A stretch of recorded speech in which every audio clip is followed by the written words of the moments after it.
Una po sa ating mga balita, naghahanap na ng paraan ng pamahalaan para ligtas na mailikas ang ating mga kababayan sa Israel at Iran na nais nang umuwi ng bansa sa gitna ng tumitinding kaguluhan. Ayon pa kay Pangulong Ferdinand R. Marcos Jr., sa ngayon ay kabilang sa kanilang pinaghahandaan ay ang epekto ng gulo sa produktong petrolyo. Si Kenneth Pasyente sa sentro ng balita. Tiniyak ni Pangulong Ferdinand R. Marcos Jr. na tutok ang pamahalaan sa sitwasyon ng mga Pilipino sa Middle East sa harap ng kaguluhan sa pagitan ng Israel at Iran. Katunayan giit ng Pangulo na nakipag-ugnayan na ang pamahalaan sa mga apektadong Pilipino sa dalawang bansa para alukin na mailikas. Some have asked to be evacuated out of Israel. Some now, nung una, sa Iran, ayaw nila munang umalis. Pero ngayon, meron ng sinasabi na kailangan, wala silang, natatakot na sila kaya nagpapatulong na makalabas. Ang naging problema natin sa pag-evacuate sa kanila ay dahil sa gera, maraming sarado na airport. Kaya naghahanap tayo ng ruta kung saan sila mailabas. But we have been able to do that. And the first batch, in fact, Secretary Dak is already on his way to Israel, to Jordan, para ma-coordinate niya both the evacuees from Israel and the evacuees from Iran. Pero paliwanag ng Pangulo na hindi pa umaabot ang pangangailangan sa mandatory repatriation. No, not yet. We generally leave it to each individual or each family to decide for themselves whether or not they feel safe or whether or not they would like to be evacuated.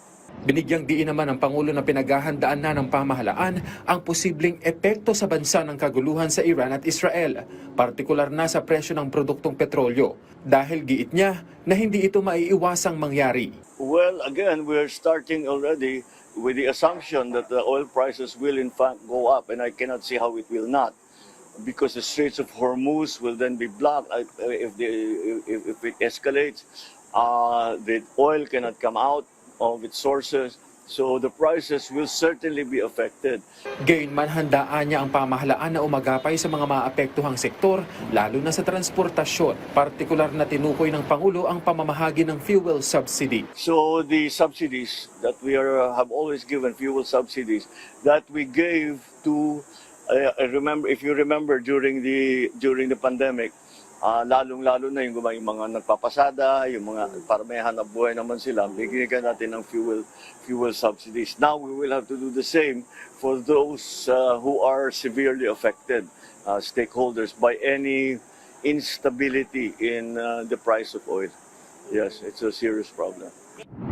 Nag-inspeksyon naman kahapon ang Energy Department sa mga oil depot para makita ang kanilang inventory.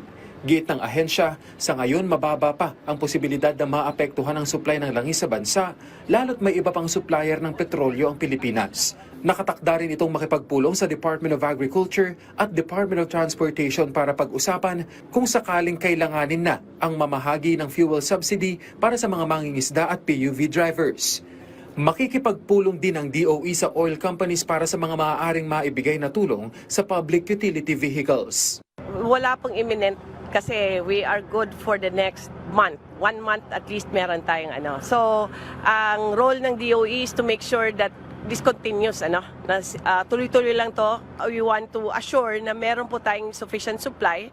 Ang babantayan na lang po ng DOE, other than making sure na compliant itong mga oil companies, ang babantayan po namin is the price, just in case. Kasi ayaw naming hintayin na umabot pa ng $80, tsaka na lang kami magmi-meeting. So in preparation for that, we will discuss kung ano yung natitirang funding dyan, anong pwedeng programa na pwedeng gawin, kasi marami namang pwedeng gawin na programs under this funding.